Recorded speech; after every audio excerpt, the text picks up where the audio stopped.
Rajamahendravaram rural Katheru శివారు సీతారామాగ్రహారంలోని కళ్యాణ కార్తికేయ సంతాన సుబ్రహ్మణ్యేశ్వర పంచాశ పావన సమేత శ్రీమద్ అభీష్ట గణపతి పంచాయతన దేవాలయంలో శ్రీమద్ విశ్వావసనామ సంవత్సర శరన్నవరాత్రి మహోత్సవాలు ఎంతో ఘనంగా ప్రారంభమయ్యాయి. ఈనాడు ఉదయం నుంచి సాయంత్రం వరకు ఉపవాసం చేసి సాయంత్రం ప్రదోష కాలంలో సుమారు 7 గంటల ప్రాంతంలో ఈ కలశ స్థాపన అనే ప్రక్రియ ప్రారంభమైంది.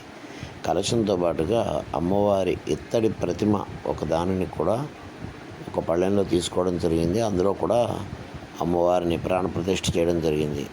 కలశంలోనూ ఆ ఇత్తడి ప్రతిమలోనూ అలాగే సహజ నివాసమైన సహజ జీవస్వరూపమైన శమీ వృక్షాన్ని కూడా ఇక్కడ ఏర్పాటు చేయడం జరిగింది. అంటే అలాగే ఒక ఆరాధన ఉత్సవ ప్రతిమగా అమ్మవారి యొక్క విగ్రహాన్ని కూడా ఏర్పాటు చేయడం జరిగింది. అమ్మవారి విగ్రహం అలాగే కుంకుమ పూజ కోసం ఇత్తడి ప్రతిమ అలాగే శమీ వృక్షం వీటన్నిటితో పాటుగా కలశం. ఈ కలశంలో బ్రహ్మాది పంచపాలకులను అలాగే అష్టదిక్పాలకులను అలాగే గంగాది సర్వతీర్థములను అలాగే సమస్త పితృదేవతలను సమస్త ఋషులను అందరినీ కూడా ఈ కలశలో ఆవాహనం చేయడం అనేది జరిగింది. ఇది ప్రస్తుతం కళాపకర్ష చేసాం కాబట్టి ఆ కళలన్నీ ఇక్కడ ఈ ఉత్తర మందిరంలో ఉన్నాయి. ఆ మందిరంలోనే నిత్యాభిషేకాధ్యక్షులను నిర్వహించడం జరుగుతుంది. ప్రస్తుతం స్వామివారి దేవాలయం అభివృద్ధి పనులు జరుగుతున్నాయి. ఈ అభివృద్ధి పనులు ఈ 2-3 రోజుల్లో పరిపూర్ణం అయిపోతాయి. ఇప్పటికే లోపల టైల్స్ వేయడం అన్నీ కూడా జరిగిపోయింది. ఇంకా పైన శిఖరాల నిర్మాణం అనేది జరుగుతుంది. శిఖరాలు కూడా నిర్మాణం పూర్తయిపోతే పరిపూర్ణంగా దేవాలయం సంసిద్ధమవుతుంది. ఈ శరన్నవరాత్రుల్లోనే ఆ కార్యక్రమం మొత్తం పూర్తి చేసి అలాగే పునఃకళావలోకనం ప్రక్రియ కూడా చేసి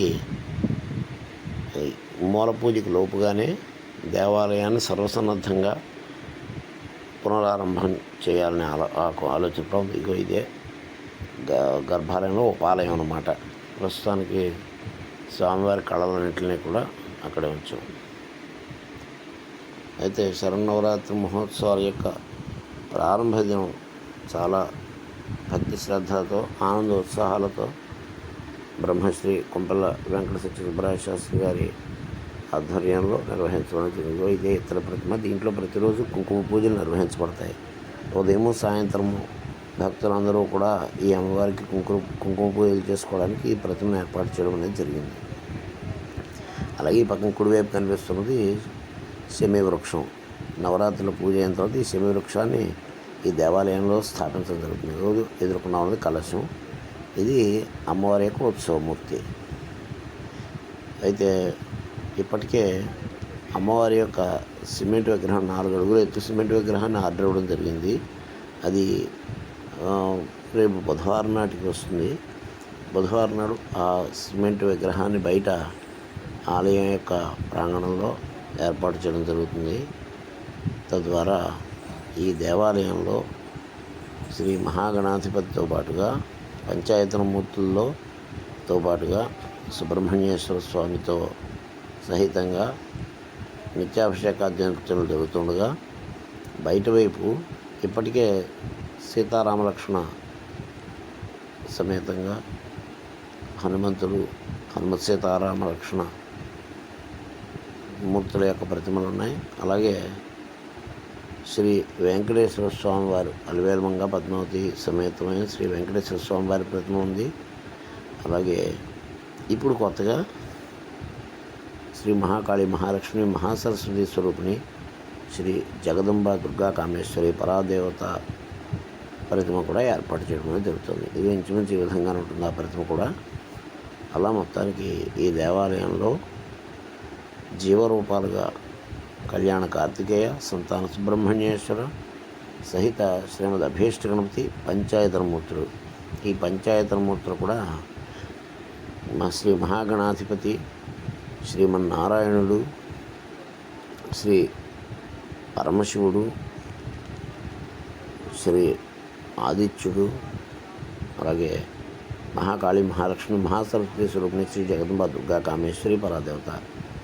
ఈ 5గురు యొక్క సమూహంలో ప్రధానంగా అభీష్ట గణపతి స్వామివారి నుంచి పంచాయతనంగా ఏర్పాటు చేయడం అనేది జరిగింది. ఇది 2020లో పంచాయతనంగా అభివృద్ధి చేయడం జరిగింది. 30 సంవత్సరాలకు పూర్వం కేవలం అభీష్ట గణపతి ప్రతిమ మాత్రమే ఉండేది. 20 సంవత్సరాల క్రితం ఆ ప్రతిమను తీసుకొచ్చి ఇక్కడ అభీష్ట గణపతి దేవాలయంగా ప్రతిష్ఠితమైనది. తదుపరి 2020లో అభీష్ట గణపతి పంచాయతన మూర్తిగా మార్చడం జరిగింది. 2022లో కళ్యాణ కార్తికేయ, సంతాన సుబ్రహ్మణ్యేశ్వర స్వామివార్ల యొక్క ప్రతిష్ఠ కూడా నిర్వహించి అప్పటి నుంచి ఇది కళ్యాణ కార్తికేయ, సంతాన సుబ్రహ్మణ్యేశ్వర సహిత శ్రీమద్ అభీష్ట గణపతి పంచాయతన దేవాలయంగా రాజ్యలుతున్నది. అయితే అప్పట్లో కేవలం రేకుల షెడ్ వేసి పైన, అంటే కింద పునాది నుంచి పటిష్టంగా నిర్మించి పైన మాత్రం రేకుల షెడ్ వేసి ప్రతిష్ఠ చేయడం అనేది జరిగింది. అయితే ఇటీవల ఈ విశ్వావసనామ సంవత్సరంలో ఒక 2 నెలల క్రితం స్వామివారి కళలన్నీ అపకర్ష చేసి ఈ కళ్యాణ కార్తికేయ, సంతాన సుబ్రహ్మణ్యేశ్వర స్వామివార్ల దేవాలయ భాగానికి స్లాబ్ వేసి ఉభయ దేవాలయాలకు, అంటే కళ్యాణ కార్తికేయ, సంతాన సుబ్రహ్మణ్యేశ్వర స్వామివారి దేవాలయం మరియు అభీష్ట గణపతి పంచాయతన దేవాలయం రెండింటికి కూడా గోపుర శిఖరాలు నిర్మించడం, గోపుర కలశాలను స్థాపించడం అనే ప్రక్రియ జరుగుతుంది. అది ఈ 2-3 రోజుల్లోనూ పరిపూర్ణం అవుతుంది. అందువలన మూల పూజకు లోపుగానే దేవాలయాన్ని పునఃకళావలోకనం చేసి సర్వసన్నద్ధం గావించగలం. సర్వేభ్య శుభం భూయాత్. స్వస్తి. ఈ నవరాత్రిలో ప్రతిరోజు కుంకుమ పూజలు, అలాగే చండీ పారాయణం, సాయంత్రం చతుర్వేద స్వస్తి, అలాగే స్వచ్ఛంద భజన స్తోత్ర పఠనాలు, భజన కాలక్షేపాలు ఇటువంటివన్నీ కూడా నిర్వహించబడతాయి.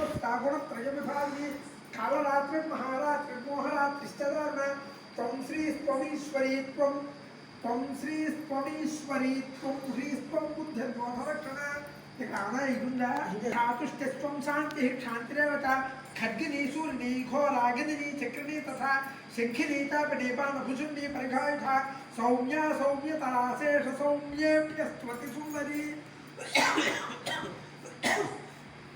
పరాపరాణాం పరమాత్మమేవ పరమేశ్వరి యచ్చ కించిత్వచిద్వస్తు సతసద్వ్యాఖిలాత్మికే తస్య సర్వస్య యా శక్తిః సాత్వం కిం స్తూయసే తదా